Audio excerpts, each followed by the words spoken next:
नमस्कार विद्यार्थी मित्रांनो, आज आपण चौथी स्कॉलरशिपचं मॅथचं 24वे प्रकरण बघतोय बघा. ज्याचं नाव आहे वर्तुळ.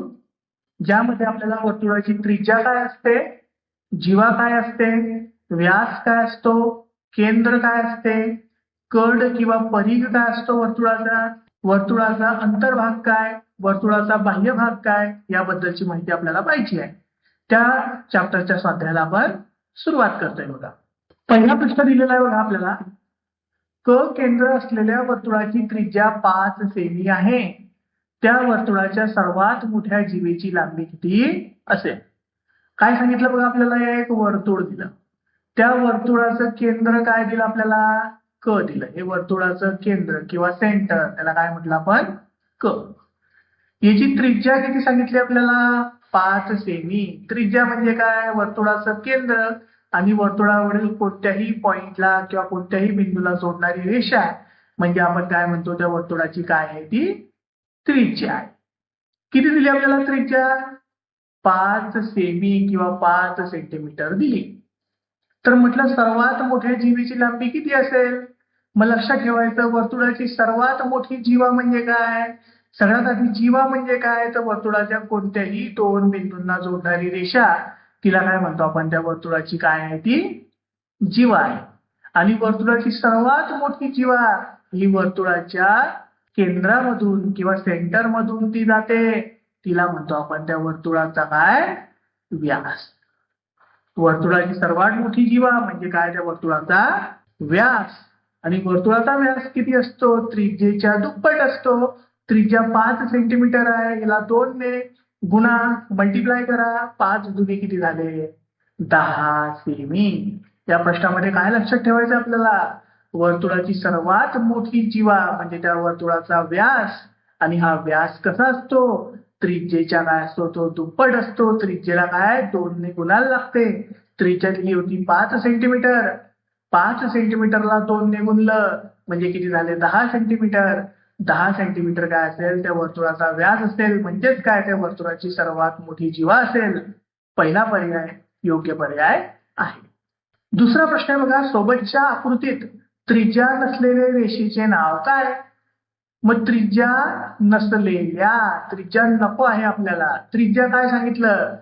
वर्तुळ दिलेलं असेल, त्या वर्तुळाचा केंद्रबिंदू आणि वर्तुळावरील कोणताही बिंदू जोडणारी लाईन, तिला काय म्हणतो आपण? त्या वर्तुळाची काय असते ती त्रिज्या असते. मग त्रिज्या नसलेली, मग पहा बरं, पहिलं काय म्हटलं? म य, म पासून तर य पर्यंत वर्तुळाचा केंद्रबिंदू आणि वर्तुळावरील बिंदू यांना जोडणारी रेषा आहे म्हणजे त्रिज्या आहे. क ख, क न ख, पहा बरं, क न ख जीवा आहे, त्रिज्या नाही आहे. मग त्रिज्या नसलेला कोणता? क ख. कारण ते वर्तुळाच्या सर्कलच्या सेंटर मधून जात नाही आहे, केंद्रातून जात नाही आहे, ते बाहेरूनच चाललेली आहे, म्हणून ती जीवा आहे, ती त्रिज्या नव्हे. म्हणून दुसरा पर्याय योग्य पर्याय आहे. तिसरा प्रश्न आहे बघा. 8 मीटर त्रिज्या असलेल्या वर्तुळाकार मैदानाचा व्यास किती असेल? त्रिज्या त्रिज्या किती दिली आपल्याला? त्रिज्या आहे 8 मीटर. काय काढायला सांगितलं आपल्याला? व्यास. मग व्यास काय असतो? त्रिज्येच्या काय असतो? तो दुप्पट असतो. म्हणजे त्रिज्येला काय 2 ने गुणायचं. मग काय? 2 गुणिला 8, 8 दुनी किती झाले? 16. किती झाले मग? 16 मीटर त्या वर्तुळाकार मैदानाचा व्यास असला पाहिजे. 16 मीटर कितवा पर्याय आहे? चौथा पर्याय योग्य पर्याय आहे. चौथा प्रश्न बघा. 22 सेमी लांबीची तार वाकवून तिच्यापासून एक वर्तुळ तयार केले तर त्या वर्तुळाचा परिघ किती असावा? काय सांगितलं? एक तार आहे बघा आपल्याला लांब दिली. त्या तारेची लांबी किती? 22 सेमी. याच्यापासून काय केलंय? वर्तुळ तयार केलं.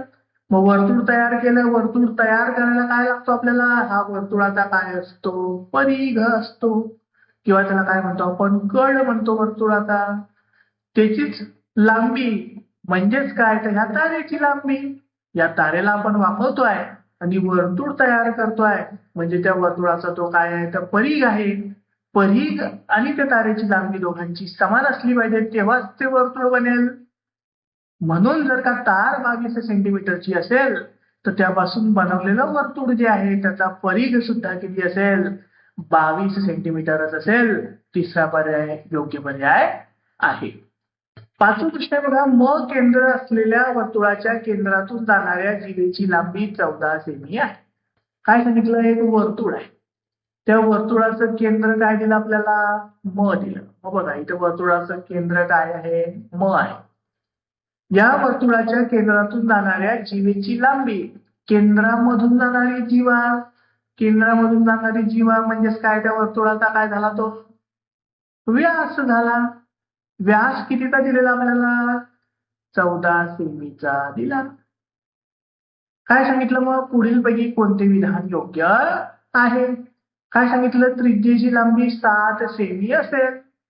त्रिज्या काय असते आपली, वर्तुळाचं केंद्र आणि वर्तुळाचा कोणताही एक बिंदू वर्तुळावरचा त्यांना जोडणारी रेषा म्हणजे काय असते, त्या वर्तुळाची त्रिज्या. त्रिज्या कशी असते, व्यासाच्या निप्पट असते. व्यास जर का 14 सेमीचा आहे तर त्रिज्या कितीची असली पाहिजे, 7 सेमीची असली पाहिजे. मग पहिल्या पर्यायामध्ये जे विधान दिलेलं आहे की त्रिज्येची लांबी 7 सेमी असेल, हे योग्य विधान आहे, म्हणून पहिला पर्याय आपला योग्य पर्याय आहे. सहावा प्रश्न आहे बघा, सोबतच्या आकृतीतील वर्तुळाचा म हा केंद्रबिंदू आहे. एक आकृती दिली आपल्याला, त्या आकृतीमध्ये एक वर्तुळ आहे, त्या वर्तुळाचा केंद्रबिंदू काय आहे, हा म दिलाय बघा आपल्याला. म मधून जाणारे किती व्यास काढता येतील. मग लक्षात ठेवायचंय बाळांनो, व्यास काढणं म्हणजे काय, या सर्कलच्या किंवा वर्तुळाच्या केंद्रामधून जाणारी रेषा किंवा सगळ्यात मोठी जीवा, अशा किती जीवा काढता येतील आपल्याला, अशा असंख्य जीवा आपल्याला काढता येतात. जेवढ्या पाहिजे तेवढ्या तुम्ही काढू शकतात. असंख्य कितवा पर्याय आहे, चौथा पर्याय योग्य पर्याय आहे.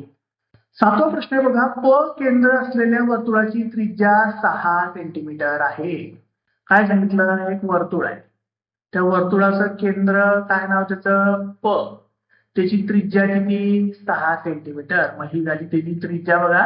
या त्रिज्येची लांबी किती सांगितली आपल्याला, 6 सेंटीमीटर आहे.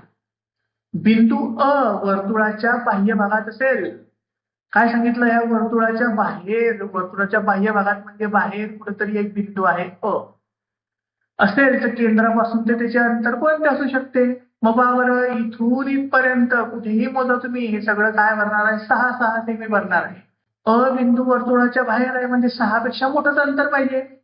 मग 6 चालणार नाही, 3 चालणार नाही, 8 सेंटीमीटर असू शकते, म्हणून तिसरा पर्याय योग्य पर्याय आहे. का बरं, अ बिंदू वर्तुळाच्या बाह्य भागात आहे म्हणून. आठवा प्रश्न आहे बघा, सोबतच्या आकृतीत एकूण किती जीवा आहेत. जीवा मोजायचे. जीवा म्हणजे काय, वर्तुळाचे कोणतेही 2 बिंदू जोडणारी रेषा. मग पहा बरं, ही ल ख नावाची एक आहे, ख व नावाची दुसरी आहे, ग व नावाची तिसरी आहे, ल ग नावाची चौथी आहे, ल व ची 5वी आहे, ग घ ची 6वी आहे आणि य र ची 7वी आहे. बघा किती जीवा आहे वर्तुळाला, एकूण 7 जीवा दिलेल्या आहेत, म्हणून 7 पहिला पर्याय योग्य पर्याय आहे. 9वा प्रश्न आहे बघा, एका वर्तुळातील सर्वात मोठ्या जीवेची लांबी 16 सेमी आहे. मग वर्तुळ दिलं, वर्तुळाचं काय सांगितलं, सर्वात मोठी जीवा. सर्वात मोठी जीवा म्हणजे कुठून जाणार, ते त्या वर्तुळाच्या केंद्रबिंदू मधून. वर्तुळाच्या केंद्रबिंदू मधून गेली म्हणजेच काय ठरते, ती त्या वर्तुळाचा व्यास. मग सर्वात मोठी जीवा 16 सेमी असेल, तर व्यास पण किती असेल, 16 सेमीच असेल. 16 सेमी कितवा पर्याय आहे, दुसरा पर्याय योग्य पर्याय आहे. 10वा प्रश्न आहे बघा, ब केंद्रबिंदू असलेल्या वर्तुळाचा व्यास 12 सेमी आहे. काय सांगितलं, एक वर्तुळ दिलं बघा आपल्याला, या वर्तुळाचा केंद्रबिंदू काय सांगितला, ब. हा इथं आला बघा केंद्रबिंदू ब. व्यास किती आहे पूर्ण, 12 सेमी आहे. हा पूर्णता पूर्ण किती आहे, सेमी मध्ये दिलेला 12 सेमी आहे. बिंदू ड हा ब पासून 6 सेमी अंतरावर आहे. मग पहा बरं, व्यास 12चा आहे म्हणजे त्रिज्या 6ची झाली, इकडची त्रिज्या सुद्धा 6ची झाली आणि ब पासून ड बिंदू 6 वरच आहे, म्हणजे इथं ड असला पाहिजे. का बरं, 6 अंतर म्हणजे वर्तुळावरच येते, म्हणून बिंदू ड याचं स्थान कुठं असेल, तर कुठं असेल त्या वर्तुळावरती असेल, कारण त्रिज्या 6ची आहे. म्हणून पहिला पर्याय योग्य पर्याय आहे. 11वा प्रश्न आहे बघा. 110 मीटर परिघ असलेल्या वर्तुळाकृती मैदानाला समीरा 5 फेऱ्या मारते. वर्तुळ आहे बघा. वर्तुळाचा काय सांगितला? परिघ. परिघ त्यालाच काय म्हणतो आपण? कड. किती आहे? 110 मीटर. 110 मीटर म्हणजे काय? इथून जर का वर्तुळ तोडला आपण आणि त्याच्यापासून एक सरळ तार बनवली किंवा सरळ लाईन बनवली तर ती कितीची भरेल? 110 मीटरची भरेल. तो असतो वर्तुळाचा परिघ किंवा कड. आता समीरा काय करते आहे? या मैदानाला 5 फेऱ्या मारते आहे. म्हणजे 110 ला कितीने गुणायला लागेल आपल्याला? 5ने. मग 5 शून्य शून्य, 5 एके 5, 5 एके परत 5, म्हणजे 550 मीटर अंतर ती काय करते आहे? रोज चालते आहे. 550 कितवा पर्याय आहे आपला? दुसरा पर्याय योग्य पर्याय आहे. 12वा प्रश्न बघा. सोबतच्या आकृतीतील अकेंद्र असलेल्या वर्तुळात किती जीवा काढता येतील? आकृती दिली बघा. केंद्रबिंदू काय आहे आपला? अ आहे. किती जीवा काढता येतील? मग जीवा किती काढता येतील? इथं काढा. 1, मग 2, मग 3, मग 4, असे कितीही काढा. असंख्य काढता येतील. असंख्य म्हणजे कितवा पर्याय आहे? चौथा पर्याय योग्य पर्याय आहे. 13वा प्रश्न आहे बघा. पुढीलपैकी कोणते विधान चुकीचे आहे? चुकीच्या गोष्टी आपल्याला ओळखायच्या आहेत. चुकीचं विधान ओळखायचं आहे. मग पहिलं काय सांगितलं? एका वर्तुळाच्या सर्व जीवांची लांबी समान असते. नाही. वर्तुळाच्या जीवा जर का आपण घेतल्या, पहा बरं, वर्तुळाची ही जीवा समजा इथं अंतर जर का 5 सेमी आहे समजा, तीच जर का वर्तुळाच्या केंद्रामधून जर का गेली आणि रेडियस किंवा त्रिज्या जर का 6 असेल तर ती जीवा किती होऊन जाते? 12 सेमी होऊन जाते. म्हणजेच वर्तुळाच्या सर्व जीवांची लांबी काही समान नसते. इथं समान असते म्हटलेलं आहे. म्हणून पहिलंच विधान चुकीचं विधान आहे. 14वा प्रश्न बघा. वर्तुळाचा केंद्रबिंदू व वर्तुळावरील कोणताही एक बिंदू यांना जोडणाऱ्या रेषेला काय म्हणतात? काय म्हटलं? वर्तुळ दिलं आपल्याला. या वर्तुळाचा काय घ्यायचा आपल्याला? केंद्रबिंदू. हा इथे आला वर्तुळाचा केंद्रबिंदू. आणि वर्तुळावरील कोणताही एक बिंदू म्हणजे कोणताही एक बिंदू हा या दोघांना जोडणारी रेषा म्हणजे काय असते? त्या वर्तुळाची त्रिज्या असते. वर्तुळाची त्रिज्या तिला म्हणतात. म्हणजे तिसरा पर्याय योग्य पर्याय आहे. याचबरोबर विद्यार्थी मित्रांनो, हा स्वाध्याय आणि हे प्रकरण सुद्धा संपलेलं आहे. धन्यवाद.